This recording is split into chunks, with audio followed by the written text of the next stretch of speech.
Hey everyone, welcome back. Ready for another deep dive? Let's do it.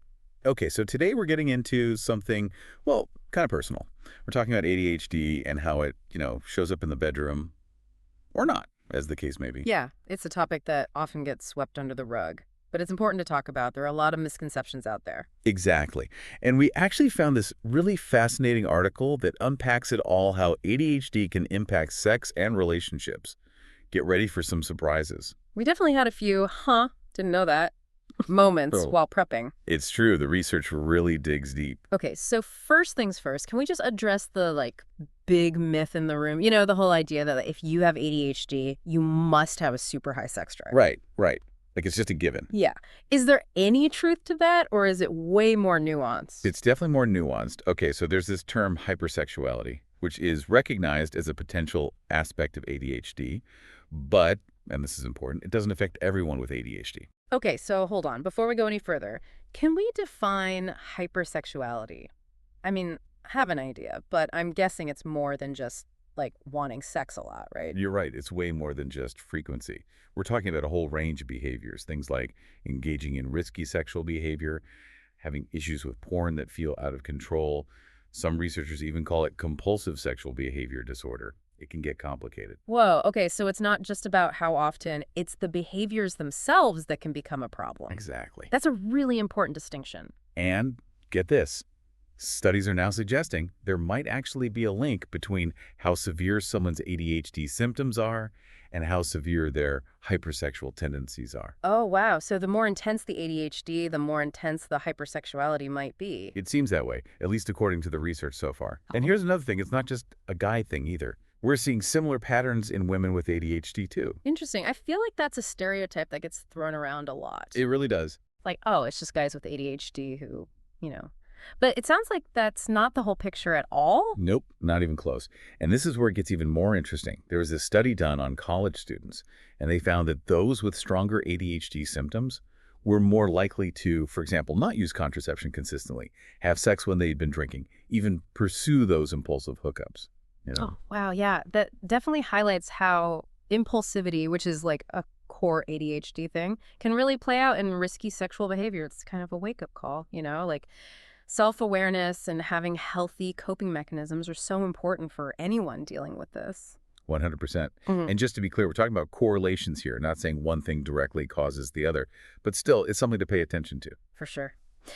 Now, we've talked about the hypersexuality side, but what about the flip side? What about folks with ADHD who have a low sex drive? Does that happen too? Oh, absolutely. It's not as talked about, but hyposexuality, meaning lower than average sex drive, can definitely be linked to ADHD too. Mm. A lot of times it seems to be connected to the stress that ADHD can put on relationships. That makes sense if you think about it. Right. Like imagine constantly feeling frustrated because your partner struggles with keeping things organized or following through on plans. Over time, that kind of tension can really kill the mood.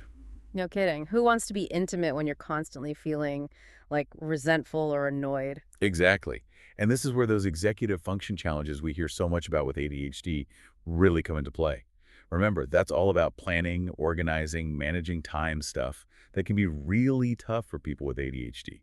And when those struggles spill over into relationships, well, it's no surprise that intimacy might take a hit. So it's like this weird paradox, right? ADHD might be connected to having a really high sex drive or a really low one. Makes you wonder what's really going on in the brain. Why the connection at all? Yeah, it's a total head scratcher. Honestly, researchers are still trying to figure that out. There's no easy answer. Okay, but what are some of the leading theories out there? What are experts thinking might be behind this ADHD sex connection? Well, one idea that comes up a lot is this whole thing about the ADHD brain being wired to seek out stimulation. Oh, yeah, the dopamine chase. Exactly. Yeah. And sex, well, let's just say it releases a lot of dopamine. Plus, Yeah. it's inherently novel, exciting.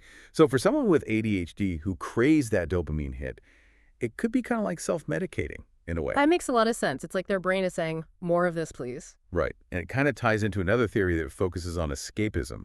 Think about it. Some people with ADHD might turn to substances to cope with stress, overwhelm, all that. Sex can kind of work the same way to check out escape from those daily challenges and internal struggles, those executive function things we were talking about earlier. Oh, totally. Especially because so many people with ADHD also deal with anxiety, right? So in those moments when everything feels like too much, sex could be a way to like shut off the noise for a little bit. Exactly. And speaking of internal experiences, one thing that really struck me when I was reading up on all this was how hypersensitivity plays into the whole thing. How a lot of people with ADHD are super sensitive to sensory input. Oh, yeah. Tell me about that. How does that tie into sex? Well, for some people, it might actually make sex even more intense, more pleasurable. All those sensations are amplified. But for others, it could go the opposite way. Certain textures, sounds, even smells could be too much, make things uncomfortable, maybe even painful. And that can definitely make it hard to relax and enjoy being intimate. You're right. I never even thought about it like that. It just goes to show you how different ADHD can look from person to person. Totally. No two experiences are the same, especially when it comes to something as personal as sex. Okay, so we've covered a lot of ground here. Hypersexuality, hyposexuality, the stimulation factor, escapism, even how sensory stuff plays a role. It's a lot to unpack. But I'm curious, how does all of this actually play out in real life relationships? The million-dollar question. Because when we talk about ADHD and sex, we can't forget about the relationship itself. Yeah. Like, how do you actually navigate intimacy when one or both partners have ADHD? It seems like it could add a whole other layer of complexity. Absolutely, it can. And there's no magic bullet, unfortunately. But one thing that comes up consistently in the research is the importance of communication, like really open, honest communication. That's crucial. Okay, that makes sense. But what does that actually look like in practice? How do you even start those conversations, especially when it's about something as, like, vulnerable as sex? Well, for starters, it helps to both be informed. Yeah. The more each person understands about ADHD, how it can affect things like intimacy, communication styles, even just those day-to-day interactions we talked about, Yeah. the better equipped you are to actually deal with it as a couple.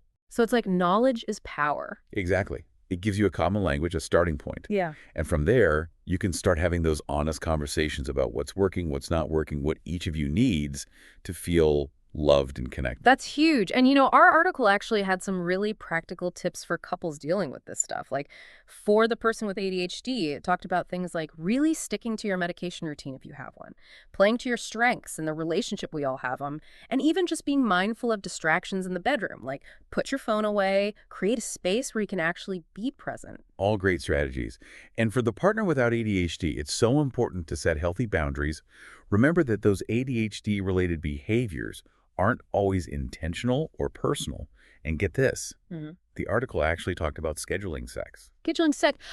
Okay, I gotta be honest. That sounds kind of unsexy. I know, right? It sounds very clinical. But when you think about it, especially from the perspective of someone who struggles with executive function, it can actually be really helpful. Like spontaneity is great and all, but for some people, it's just not realistic. And remembering to prioritize intimacy when you're dealing with everything else, forget it. So scheduling sex, even if it feels weird at first, can actually take some of the pressure off. It's like, this is happening, we're making time for it. That's a really good point. It's about being proactive, finding what actually works for your relationship, even if it's not the traditional way of doing things. 100%. You got to adapt, right? For sure. And, it just occurred to me, we've been talking a lot about hypersexuality, but something else from the article really stuck with me. It said that sometimes ADHD can make it hard to actually stay present during sex. Oh, absolutely. Yeah. Like your mind is a million miles away, even though you're right there. Exactly. And that's got to make it tough to really connect with your partner, to actually enjoy the experience. Yeah, it can create a real disconnect. Which makes me wonder, how much does mindfulness play a role in having a good sex life, regardless of ADHD?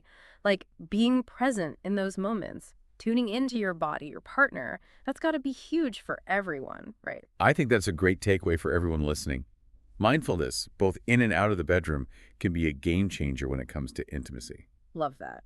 Well, on that note, I think we've done it again. Another deep dive, successfully explored. We covered a ton today: hypersexuality, hyposexuality, how ADHD shows up in relationships, even practical tips for navigating it all. It's been quite the ride. It really has. Hopefully everyone listening learned something new today, maybe even got some food for thought to bring back to their partners. Until next time, everyone, keep those conversations going. And remember, no matter what you're going through, you're not alone. We're all in this together.